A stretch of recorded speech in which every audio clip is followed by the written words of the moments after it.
Natural, que é a especialidade do nosso amigo Norival. Nós tivemos aqui na última semana a Expo Pão, uma feira de pão que aconteceu pela 8ª vez na cidade de Campina Grande, uma das a mais importante do Nordeste, das mais importantes do Brasil.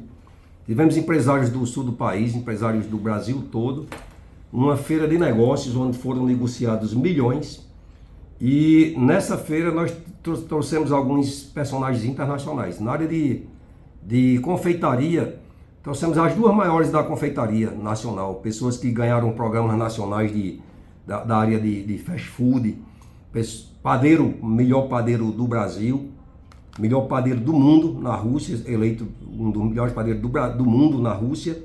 E eu digo que de Campina Grande tivemos Poliana, esposa de Dodô, que sabe tanto quanto elas, só não expandiu para o mundo porque mãe de família, filhos para criar, marido dando trabalho a ela, que é meu amigo Dodô. O mesmo caso aqui eu digo do meu amigo Norival. Tivemos aqui Gugel, panificador mais especializado do Brasil em fermentação natural, e tivemos Shimura, esse que eu disse eleito o melhor padeiro do mundo na Rússia. E Norival sabe tanto quanto os dois, Não conseguiu desenvolver tanto porque deu foco, começou como padeiro, dentro de padaria, apanhando de donos de padarias que eu não posso dizer quem são, mas levando tapa na orelha mesmo, cocorote na cabeça, e aprendeu de lá, e hoje ele domina a técnica da fermentação natural, sabe muito, tem muito a nos ensinar. Para concluir, que eu falo demais, eu não sou radialista, mas sou comunicador, eu diria que a história da panificação ela é uma história antiga, muito bonita. A primeira indústria identificada no mundo é a indústria da panificação. Nos estudos das pirâmides, nas pirâmides de Guiné, encontraram edificações que não pareciam casas e não pareciam com nada daquela época. Então identificaram que eram antigas padarias, com mais de 4.500 anos de existência. O trigo começou a ser nascido no sul da África, mas quem dominou a técnica do trigo e da fermentação foram os egípcios, né? Principalmente as técnicas da fermentação. Digo aos senhores aí que são apaixonados pela cerveja, que a técnica da fermentação ela é muito parecida com a da fermentação no pão, também com a fermentação na cerveja, né? Estava comentando com meu amigo Norival agora no carro, que o nosso estômago ele tem um cérebro tão ativo quanto o nosso cérebro da cabeça. Hoje a medicina já discute. Quem manda no cérebro da cabeça é o do estômago ou o do estômago que manda no da cabeça? E a gente sabe que a gente é dominado pelo estômago, né? Então nós temos uma memória ancestral dentro do nosso estômago. E a fermentação natural do pão, ela desperta essa ancestralidade. E agora eu passo para o meu amigo Norival para falar mais sobre fermentação natural. Pois não. Vamos apresentar genericamente aí o que vem a ser esse tipo de fermentação, Norival. O fermento natural é uma mistura composta de água e farinha. Então é assim que começa a se desenvolver o fermento. Ele leva, como eu falei aqui anteriormente, ele leva 7 dias para ficar pronto. E após ele ficar pronto, se mantém alimentando ele só com água e farinha. Eu trouxe aqui um exemplo, mandei para você no início do dia, que eu alimentei ele estava bem abaixo e ele já está no ponto de ativação ideal para fazer pão. E descobri também recentemente que o fermento natural ele pode ser usado também em bolos. Tem uma técnica também em bolos que ajuda realçando o sabor, a estrutura do bolo, a leveza, desenvolvendo novos aromas. Então, assim, o fermento natural basicamente é a mistura de água e farinha, e ali vai se produzir através das leveduras selvagens no ambiente, vai se multiplicando e formando leveduras que vai levedar essa composição, deixando ela fermentada, produzindo ácido lático e ácido acético, certo? E é um extraordinário componente na indústria da panificação e de toda a cadeia produtiva do trigo. Eu falo muito sobre a cadeia produtiva do trigo em geral, porque as pizzarias, as hamburguerias, elas se beneficiam muito desse artifício. E agora, não é novidade para ninguém, eu tenho aqui uma especialista aqui do lado, que é a Raíssa, dona da Doutor Pizza, que a pizza de fermentação natural, você come ela esbanjando e degustando o sabor da massa e não somente do recheio. Anteriormente, a gente corria atrás das pizzas pelo recheio. Hoje, a população corre atrás da pizza pela massa, que gera sabor, aroma e saudabilidade. Vou fazer pergunta de leigos, né, nesse nosso quadro semanal, né? Vai ficar bem claro, e Raíssa também, Com certeza. ela é bem menos leiga do que eu, né? Mas qual é a proporção aí do trigo, do fermento no pão? Vamos lá. As receitas são variadas. Pode conter de 5% sobre o peso da farinha até 40%. Ou seja, para cada quilo de farinha eu posso utilizar 50 gramas, que é 5%, ou posso utilizar 400 gramas, que é 40%. Fermento já ativado e pronto para uso. E só um detalhe, eu não sou especialista tão quanto o Shimura e o Gugel. Eles são, para mim, mestres, onde eu almejo chegar pelo menos a 15% do que eles sabem. Esse arco aí de percentual que o senhor mencionou tem a ver com o tipo do pão ou é uma escolha do fabricante caso a caso? Tem a ver com o processo de fermentação no todo, né? E também com características de produtos. Vou dar um exemplo. Se eu quero um pão francês, se eu quero usar o levain no pão francês tradicional, que até eu trouxe ali para vocês degustarem, se eu colocar acima de 10%, a produção dos ácidos do levain vai deixar um teor de sensação elevada de azedo, que é a produção justamente do ácido lático e do ácido acético, produzido pelo levain. Mais da frente a gente pode até discutir a funcionalidade de cada um e por que eles dois são tão importantes. Então, assim, você vai... Outro dia, o padeiro errou a dosagem, e meus clientes levaram o pão no sábado, e quando foi na segunda-feira, eu vou ressaltar que meu amigo Edgley, uma pessoa maravilhosa, Edgley chegou bravo. Bravo não, né? Lorival, ó, esse pão não tá prestando não, tá azedo. Aí eu disse, mas rapaz, é porque os padeiros colocou o fermento natural demais no pão francês. Aí você tem aquela sensação, porque é o mesmo ácido contido no vinagre. Certo? Para você ver, o ácido do vinagre produzido pela mistura da farinha e da água. Aí eu disse, não, meu amigo, mas traga para cá esse pão, você vai levar um novinho. Mas assim, no pão não está azedo, é porque tem uma concentração maior do levain. Em vez de colocar 10%, o padeiro acabou colocando mais e se equivocou. Liberou muito dióxido de carbono. Não, dióxido de carbono não. Então assim, nos pães rústicos, o ideal é uma proporção de 40%. Porque esse pão ele tem uma fermentação inicial de 12 horas, podendo chegar até 48 horas. Você bate a massa, faz a autólise e espera lá no mínimo 1 hora, podendo chegar até 6 horas de descanso. Por isso que você entende, você se sente leve quando come um pão de fermentação natural, por conta desse processo tão demorado. Que aí as leveduras elas vão quebrando os fitatos do trigo e vão fazendo uma pré-digestão, na verdade. Então, faz a autólise. A autólise é um processo de mistura de água e farinha, da formulação. Mistura, geladeira, resfriamento. Após 6 horas, retira, leva novamente para a batedeira, adiciona o fermento, os outros ingredientes, faz as dobras que a gente chama, bota nas caixas, refrigerador. Aí pode ser 12, 24, 36, 48 horas. Esse pão ali, multigrãos, que eu trouxe para vocês degustar, ele está com 48 horas de refrigeração, de descanso. Fermentação longa. Tem aqui a Neta, né, está aqui com a gente também, ela é da CEDU, que vai falar sobre o Cílio 7 de setembro, mas ela deixou uma pergunta também, ela pergunta, vai ovo, vai leite, qual é a receita básica do pão? Olha, geralmente é água, sal, trigo e fermento, depende do pão também que vai fazer para ter outros elementos. Isso, vamos lá, o brioche, por exemplo. O brioche é um pão amanteigado, uma receita tradicional francesa, muito rica em gordura, ou seja, o brioche ele tem 25% sobre o peso da farinha de gordura. E essa gordura pode ser a manteiga ou a margarina. E tem um percentual gigante, em torno de 15% de ovos e gemas. Então é um pão diferenciado. Nós temos os pães rústicos. Os pães rústicos eles não levam gordura E a gordura que, quando leva gordura nas suas composições, é o azeite. Então, assim, se percebe uma grande diferença. Um pão macio, altamente amanteigado, diferente de um pão rústico, que mesmo ele tendo na sua composição a gordura, é um percentual pequeno, em torno de 0,5% a 1% sobre o peso da farinha, e essa gordura é o azeite. Outra pergunta, como é que se equaciona no dia a dia das planificações esse fermento natural com um produto que é feito em escala de produção e contínua?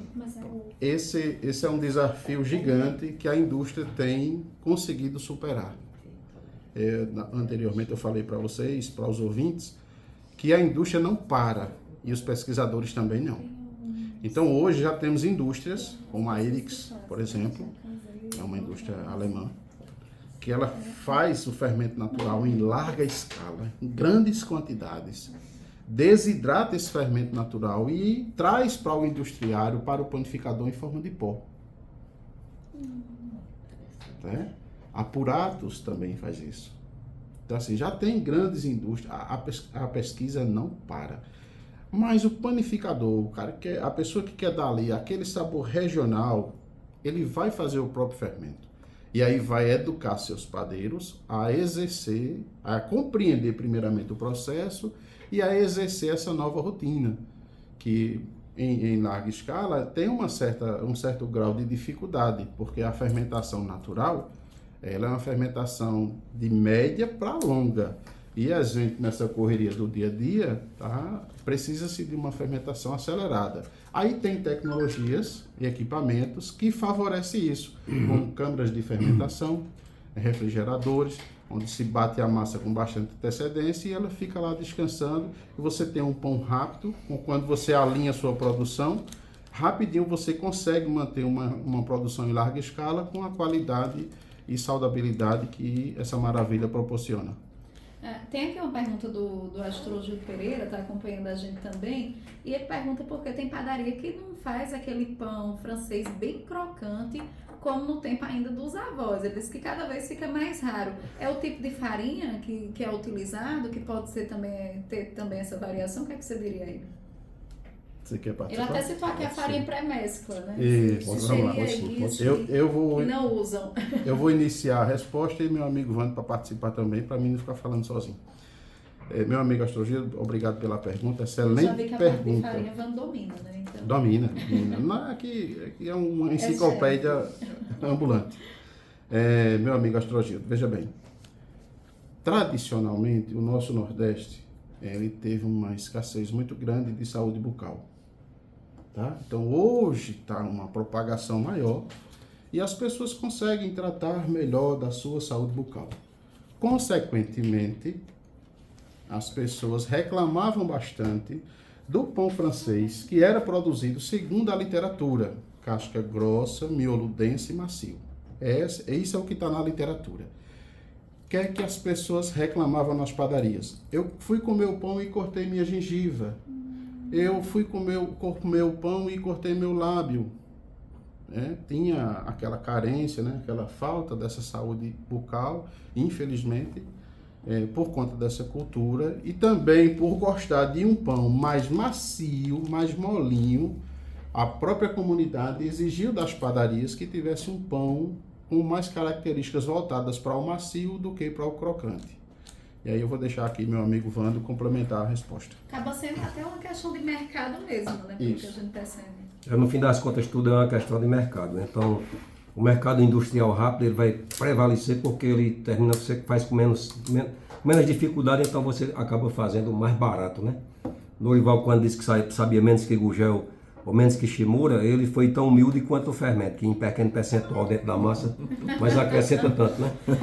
E eu vou resumir a pergunta do ouvinte aí com a seguinte frase: pão é tudo a mesma coisa. Aí tem gente que diz pão é tudo a mesma coisa. Aí a gente que participa do processo, que vende farinha, que está há tantos anos, sabe que não. Então, um alerta à população: se você zela pela sua saúde, que está tão cara hoje em dia, e você tem que zelar também pelo ambiente onde você compra pão. O pão não é tudo a mesma coisa, o custo de fabricar é totalmente diferente.